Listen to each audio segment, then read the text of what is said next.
ऋषी ब्रह्मयोग चॅनलचे नवीन video पाहण्यासाठी subscribe करून bell आयकनला click करा. आली भराकेने हेर झारा चुकुजेने उभे केले विटेवरी पेठई नाम पंढरी वाहती मार्ग अवघे मोहरले जगू तुका म्हणे मापू खरे आना माझे बापू. ज्यामुळे सर्व एरझार संपून जाईल असा माल पंढरपूरच्या पेठेमध्ये आला आहे, तरी तो तुम्ही आपल्याजवळ साठवून ठेवा. त्या मालाचे वर्णन असे आहे की पुंडलिकाने विठ्ठलाचे सुंदर ध्यान विठेवर उभे केलेले असून हा माल मिळण्याचे ठिकाण पंढरपूर आहे. ही पंढरी भक्तांना दिलेले वतनदारीचे गाव आहे. या पंढरीमध्ये हा माल मिळत असतो. हा माल घेण्यासाठी सारे जग पुढे सरसावले असून पंढरी पेठेकडे जाणारे सारे मार्ग सर्व काळ वाहत आहेत. मायबाप हो, हा माल मोजून घेण्यासाठी भक्तीचे खरे माप आणा. मापामध्ये दंभाचा खोटेपणा चालणार नाही. लक्ष्मी वल्लभा दीनानाथा पद्मनाभा सुख वशे तुझे पायी मज ठेवी त्याची ठाई. माझी अल्प ही वासना तू तो उदार आचाराना तुका म्हणी भोगी पीडा केली धाव वेगी. हे लक्ष्मी वल्लभा दीनानाथा पद्मनाभा, तुझ्या पायाजवळच खरे खरे सुख आहे, म्हणून मला त्याच ठिकाणी ठेवू. ही माझी थोडीफार इच्छा आहे आणि तू तर उदारांचा राजा आहेस. तू माझी इच्छा पूर्ण कर आणि माझी इच्छा पूर्ण होणारच. तुकाराम महाराज म्हणतात, या जन्म मरणाच्या भोगाने मला अतिशय कष्ट दिलेले आहे, फार दुःख सहन करावे लागले आहे, तरी वेगाने धावते आणि दुःखाची निवृत्ती करून मला सुखाची प्राप्ती करून दे. करी ऐसे जागे वेळोवेळा पाया लागे प्रेम झोंबी कंठी देह धरणी लोटी राहू लोकाचारू पडो अवघा विसरू तुका म्हणे घ्यावी तुझ वेभी चार व्हावी. देवा, मी वेळोवेळी तुमच्या पाया लागतोय, तुमच्या पाया पडतोय की मला या संसार निद्रेतून जागे कर. तुझ्या गळ्याला प्रेमाने मी मिठी मारीन, माझा देह जमिनीवर लोटांगण घालील, लोक व्यवहार बंद पडेल, सर्वांचा विसर पडेल. तुकाराम महाराज म्हणतात, हे देवा, मी तुझे व्यभिचारिणी स्त्रीच्या भावाने अखंड ध्यान करीन की जेणेकरून तुझा कधी विसरच होणार नाही. अशा प्रकारचे मला जागी कर. टाळ दिंडी हाती वैकुंठीचे ते सांगाती झाल तरी कोणी जागा कराशी दोरी ते वेगा जाती साधा वितू तेथे असो द्यावे चित्तू तुका म्हणे बोलू जाती बोलतो विठ्ठलू. हातामध्ये टाळ विना पताका घेऊन वैकुंठाला जात आहोत, तरी ज्यांना वैकुंठाला जायचे असेल त्यांच्यासाठी ही भक्तांची सोबत चांगली आहे. ज्या कोणाला त्यांच्या संगतीने वैकुंठाला जायचे असेल त्यांनी जावे आणि त्यासाठीच हरिनामजन्य पुण्याची शिदोरी लवकर बांधून घ्यावी. हे हरिभक्त सर्वांना सूचना देत वैकुंठाला निघाले आहेत, तरी तिकडे सर्वांनी लक्ष द्यावे. तुकाराम महाराज म्हणतात, हे हरिभक्त विठ्ठल विठ्ठल असे म्हणत वैकुंठाला निघाले आहेत, वैकुंठाला जात आहेत. वाया जातो देवा ने भक्ती करू सेवा आता जोडून या हातू उभा राहिलो निवांतो करावी ते कायू न कळे अवलोकितो पायू तुका म्हणे दानू दिले पदरे घेईलो. हे देवा, माझा जन्म जणू काय व्यर्थ चाललेला आहे. मला तुझी सेवा करता येत नाही, तुझी भक्ती सुद्धा करता येत नाही. आता तुझ्या पुढे मी हात जोडून निवांतपणे आणि विनम्रपणे उभा आहे. काय करावे ते मला काही कळत नाही.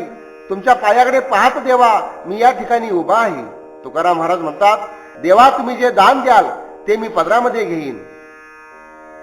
जीव खादला दैवते माझा येणे महाभूते झोंबले निरुते काही करिता न सुटे आता करू कायू न चले करिता उपायू तुम्हा मासई विघडा विघड केली बोलता दुष्यते मी ओ पडियेले भ्रांती आठव हा चित्ते न ये म्हणता मी माझे भलतेची चावळे जनावघे या वेगळे नाठवती बाळे आप पर सारखी नका बोलूसे मज वचन न साहे बैसाल त्या राही उग्या वाचा खुंटोणी.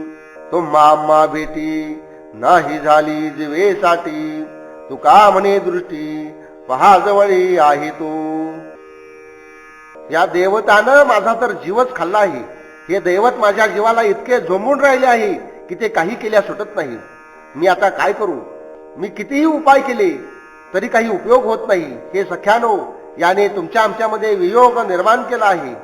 असे बोलत असतानाच मी दुश्चित्ताने भ्रांतीमध्ये पडले आहे. माझ्या मनामध्ये मी आणि माझे असे स्मरण सुद्धा राहिले नाही. मी काहीतरी भलतेच बोलतोय. माझी मुले बाळेही मला आता आठवत नाहीत. आपल्या आणि परके हा भाव सुद्धा माझ्या मनामधून निघून गेलाय. हे सख्यानो, माझ्याशी बोलू नका, कारण मला आता एक शब्द सुद्धा वावगा सहन होत नाही. सर्व वाणी बंद करून जशा आहात तशाच उगीच गप्प बसून राहा. तुमची आमची भेट होणार नाही अशी स्थिती आता निर्माण झाली आहे. आता हा श्रीहरी माझ्याजवळ एकसारखा आहे हे तुम्ही पाहून घ्या. जीवीचा जिव्हाळा पाहू आपुलिया डोळा. आम्हा विठ्ठल एक देव हे रवघेची वाऊ. पुंडलिकाचे पाठी उभा हात ठेवून कटी.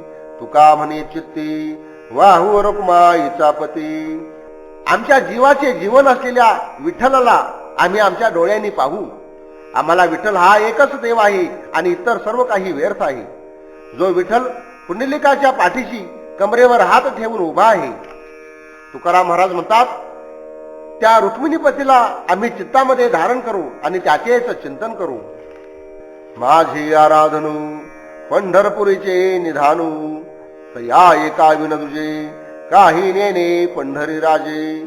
दास विठ्ठलाचा अंकितांकिला ठाईचा. तुका म्हणी आता नवे पालट सर्वथा. पंढरपूरचा श्री पांडुरंग हेच माझे आराध्य दैवत आहे. त्या एका पंढरी रायाशिवाय दुसरे काहीच मी जाणत नाही. मी विठ्ठलाचा दास आहे. इतकेच नाही तर विठ्ठलाच्या दासाचा देखील मी आज्ञाधारक असा दास आहे. तुकाराम महाराज म्हणतात, आता काही जरी केले तरी विठ्ठलाच्या ठिकाणी एकनिष्ठ झालेल्या बुद्धीमध्ये बदल होणार नाही. आता माहेची कामू वाचे गाऊ तुझे नामू. वाहून या टाळी प्रेमू सुखे आनंदे नाचावे. अवघी झाली राणुकू मागे पुढे सकळिकू. त्रिपुटीचे दुःख प्रारब्ध सारिले. गोदातटे निर्मळे देवदेवांची देऊळे. संत महंत मेळे दिवस जाय सुखाचा. तुका म्हणे पंढरीनाथा हानिक नाही मज चिंता. योगक्षेम माथा भार तुझ्या घातला. देवा, माझ्या मुखामध्ये तुझे नाम गाणे हेच आता आम्हाला काम आहे. प्रेम सुखाच्या भरामध्ये टाळी वाजवावी, आनंदाने नाचावे एवढेच करावेसे वाटते. यामुळे मागची पुढची चिंता निघून गेलेली आहे आणि सर्व प्रकारे माझे समाधान झाले आहे. कर्ता कर्म क्रिया या त्रिपुटीचे दुःख संपून गेले आणि दुःख देणारे प्रारब्ध सुद्धा संपलेले आहे. आणि आता काही करायचे आणि काही भोगायचे शिल्लकच राहिलेले नाही. गोदावरीच्या पवित्र तीरावर असलेली अनेक देवदेवतांची मंदिरे ही पाहण्यामध्ये आणि संत महंतांच्या संगतीमध्ये प्रत्येक दिवस माझा आता सुखाचा चालला आहे. तुकाराम महाराज म्हणतात, हे भगवंता पंढरीनाथा, योग क्षमाचा भार मी तुझ्या डोक्यावर घातला आहे. त्यामुळे मला आता कोणतीही चिंता राहिलेली नाही. चोरटे सुने मारिले टाळी केऊ करे परे नसंडी चाळी. ऐशेक दुराचारी गा देवा आपुलिया जीवा घात करी. नाक गेली तरी लाज ना विचारू हिंडे फजित खोरो दारोदारी. तुका म्हणे कर्म बळीवंत गाढे नेदित या पुढे मागे सरू. चोरट्या कुत्र्याच्या टाळक्यावर जरी मारलं तर ते केके केकाटत पळून जातं, पण ते स्वतःचे चाळे मात्र कधी सोडत नाही. जेव्हा असे काही दुराचारी लोक असतात ते आपल्या जीवाला आपणच घात करून घेतात. त्यांचे नाक जरी कापले तरी त्यांना त्याची कधी लाज वाटत नाही. ते फजितखोर होऊनही दारोदारी हिंडत राहतात. तुकाराम महाराज म्हणतात, त्यांचे प्रारब्ध कर्म बलवान असते. ते त्यांना मागे पुढे चांगल्या मार्गाने सरकूच देत नाही. मुनी मुक्त झाले भेने गर्भवासा आम्हा विष्णुदासा सुलभ तू. अवघाती संसार केला ब्रह्मरूप विठ्ठल स्वरूप म्हणून या. पुराणी उपदेशो साधन उद्भटू आम्हा सोपी वाटू वैकुंठीची तुका म्हणे जना सकळा सहितू घेऊ अखंडितो प्रेम सुख. थोर थोर असे ऋषीमुनी सुद्धा गर्भवासाच्या भीतीने मुक्तीच्या मार्गाला गेले, परंतु हा गर्भवास आम्हा विष्णुदासांना मात्र अतिशय सुलभ असा आहे. आम्ही सर्व संसारच ब्रह्मरूप मानल्यामुळे आम्हाला संसाराचे किंवा जन्म मृत्यूचे कसलेही भय शिल्लक राहिले नाही, कारण आमचे सर्व विश्वच सर्व जगत विठ्ठल रूप विठ्ठलमय होऊन गेलं आहे. ब्रह्मलोकाला किंवा वैकुंठाला जाण्याचा मार्ग फार कठीण आहे असे उल्लेख अनेक पुराणामध्ये आहेत, परंतु आम्हा भक्तांना मात्र वैकुंठाची वाट अतिशय सोपी अशी निर्माण झालेली आहे. तुकाराम महाराज म्हणतात, आम्ही सर्व लोकांच्या सहित या ईश्वराचे प्रेमसुख मोठ्या आवडीनं भोगत असतो. न करावी सुती माझी संतजनी होईल या वचनी अभिमानू भारे भव नदी नुतरवे पारू दुरावती दूर तुमचे पायू तुका म्हणे गर्व पुरविल पाठी होईल माझ्या तुटी विठोबाची. हे संतजन हो, तुम्ही माझी अजिबात स्तुती करू नका, त्यामुळे माझ्या संतत्वाबद्दल मला मोठा अभिमान निर्माण होईल आणि या अभिमानाच्या भारामुळे मला भवनदी तरुण जाण्याचे सामर्थ्य उरणार नाही. तुमच्यासारख्या साधू संतांचे पायीही दुरावतील. तुकाराम महाराज म्हणतात, तो अभिमान माझी पाठ पुरविल आणि त्यामुळे या विठोबाची आणि माझी ताटातूट होऊन जाईल. तुमची दासींचा दास करुनी ठेवा आशीर्वाद द्यावा हाची मजू नवविधा काय बोलिली जे भक्ती घ्यावी माझ्या हाती संतजनी तुका म्हणे तुमच्या पायांच्या आधारी उतरेन खरे भवनदी. हे संत सज्जन हो, तुमच्या पायांचा दास करून मला जरी ठेवले तरी चालेल, मला हात तुम्ही आशीर्वाद द्या. शास्त्रामध्ये जी नव प्रकारची जी भक्ती सांगितलेली आहे ती तुम्ही संत लोकांनी माझ्याकडून करवून घ्यावी. तुकाराम महाराज म्हणतात, तुमच्या पायांच्या आधारामुळेच मी ही भवनदी तरुण जाणार आहे. चोर टेकाचे निघाले चोरी आपले पैसे पारखे घरी नाही नफा नागवे आपणू गमाविले कान हात पायू बुद्धिहीन नाही काहीच कारणा तया सवे जाना तेची सुख तुका म्हणे नाही ठाऊके वर्म तयाशी कर्म ओढवले. काही अतिशय कमकुवत असलेले दुर्बल असलेले चोर एकत्र येऊन टोळीने चोरी करायला निघाले आणि आपल्या घरामध्ये जसे आपण वावरतो तसेच ते ज्या घरामध्ये चोरी करणार होते त्या घरामध्ये वावरू लागले. त्यामुळे झालं काय, त्यांना तेथे काहीच फायदा झाला नाही, उलट ते स्वतःच नागवले गेले आणि घरातील मालकाकडून त्यांचे कान हातपाय कापले गेले. याप्रमाणे बुद्धिहीन माणसाचा उपयोग काहीच होत नाही आणि अशा मूर्ख किंवा बुद्धिहीन लोकांच्या बरोबर असणाऱ्या माणसास सुद्धा त्या माणसाप्रमाणेच त्यालाही तसले भोग भोगायला लागतात. तुकाराम महाराज म्हणतात, ज्याला खरोखरच एखाद्या गोष्टीचे वर्म माहीत नाही त्याला हे सर्व कर्मगतीचे फळ भोगावेच लागते. समर्थाचे बाळू किविलवाने दिसे तरी कोणा हासे जनदेवा अवगुणी जरी झाले ते ओंगळू करावा सांभाळू लागे त्याचा तुका म्हणे तैसा मी एक पती तू परी मुद्रांकित झालो तुझा. समर्थ असणाऱ्या माणसांचा जे श्रीमंत समृद्ध असणाऱ्या माणसाचा जर मुलगा दिनवाना किंवा केविलवाना जर दिसत असेल तर त्याकडे पाहताच लोक कुणाला हसतात, त्या मुलाला हसतात की त्या समर्थाला हसतात, म्हणजे त्याच्या आईवडिलांना बोल देतात. देवा तुम्ही याचा विचार करा, ते मूल कितीही अवगुणी असेल, कितीही वाईट असेल, ओंगळ असेल तरी त्यांना त्याचा सांभाळ करावाच लागतो. तुकाराम महाराज म्हणतात, तसा मी एक तुमचा पतित आहे. देवा माझी सर्व चिंता तुम्हालाच असावी, कारण मी तुमच्या पतित पावन या मुद्रेने अंकित झालो आहे आणि मी स्वतःला तुमच्या स्वाधीन केले आहे. गाढवाची अंगी चंदनाची उटी राखे सवे भेटी केली तेने सहज गुणदयाचे देही पालट काही नव्हे तया माकडाचे गळा मुलाचा मनी घातला चावणी टाकी थुंकुनी तुका म्हणी खळा नावडे हितू अविद्या वाढवी आपुले मतू. गाढवाच्या अंगाला जर चंदनाची उटी लावली तर त्या गाढवाला त्याचा काय उपयोग, कारण ते नेहमीच्या स्वभावाप्रमाणे उकिरड्यावर जाऊन राखेमध्ये लोळणारच. ज्याचे जे सहज असे स्वभाव गुण असतात ते काही बदलत नाहीत.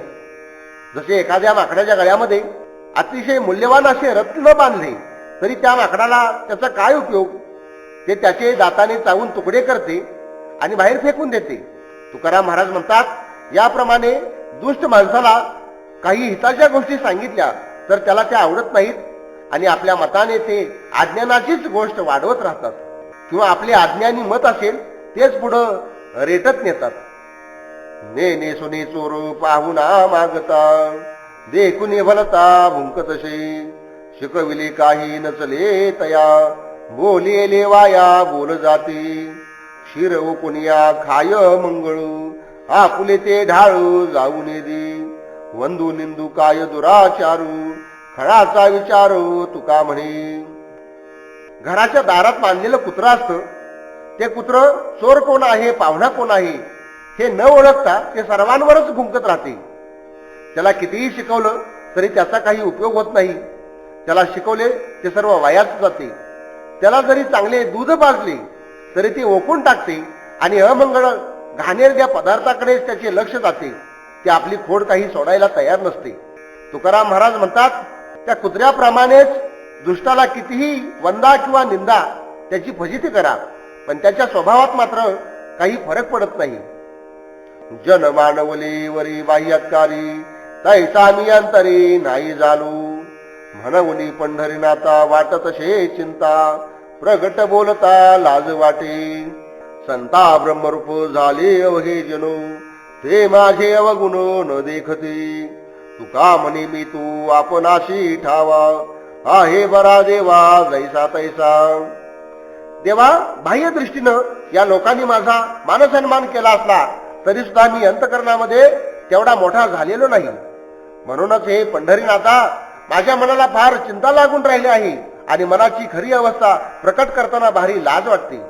साधू संतांना सारे जग ब्रह्मरूप दिसत असते. ते कुणाचेच दोष पाहत नाहीत. माझे सुद्धा अवगुण त्यामुळे त्यांना दिसत नाहीत. परंतु देवा, मी कसा आहे हे तुम्हाला माहित आहे. तुकाराम महाराज म्हणतात, मी जसा आहे तसाच आहे हे तुम्हीही जाणता. काम क्रोध माझे जिता ते शरीरी व वळे ते वरी बोलतसे कैसा सरता जालू तुझ्या पायी पांडुरंगा काही नकळे हे पुराणीची ग्वाही वदतील संतू तैसे नाही चित्त शुद्ध झाले तुका म्हणे मजू आणूनी अनुभवा दाखवी हे देवा साच खरे. माझ्या अंगामध्ये कामक्रोध हे जिवंतपणे वावरत असताना सुद्धा वरून मात्र मी मृदू शब्दाने बोलत आहे. तरी सुद्धा देवा, मी तुमच्या पायाशी कसा काही मान्य होऊन गेलो हे माझ्या ध्यानामध्ये येत नाही. अनेक प्राचीन पुराणातील संतांनी चित्त कशा प्रकारे शुद्ध पाहिजे याची ग्वाही दिलेली आहे. तशा प्रकारचे माझे चित्त शुद्ध झालेले नाही. तुकाराम महाराज म्हणतात, म्हणून तर देवा, जी काही खरी गोष्ट असेल ती माझ्या अनुभवाला आणून द्या. स्तुती करी जैसा नाही अधिकारो न कळे विचार योग्यतेचा तुमचे मी दासो संतांचे दुर्बळू करोनी सांभाळ राखा पायी रामकृष्ण हरी मंत्र उच्चारणा आवडी चरणा विठोबाच्या तुका म्हणे तुमचे सेवितो उच्छिष्ट क्षमा करी धिट होऊन या. हे संत जन हो, मी तुमची स्तुती करावी असा अधिकार माझ्याजवळ नाही, कारण तुमच्या योग्यतेचा विचार मला समजत नाही. तुम्ही संतांचा मी एक दुर्बल असा दास आहे आणि तुम्ही तुमच्या पायावरच माझे रक्षण करावे. रामकृष्ण हरी या मंत्राचा मी उच्चार करीत असतो आणि माझे प्रेम श्री विठ्ठलाच्या चरणावर दृढ झालेले आहे. तुकाराम महाराज म्हणतात, हे संत हो, मी तुमचे उच्छिष्ट खात असतो, मोठ्या धिटाईने सेवन करीत असतो, मला तुम्ही क्षमा करावी. बहु दूरवरी वेठी ओझे होते शरी आता उतरला भारू तुम्ही केला अंगीकारू बहु काकुलते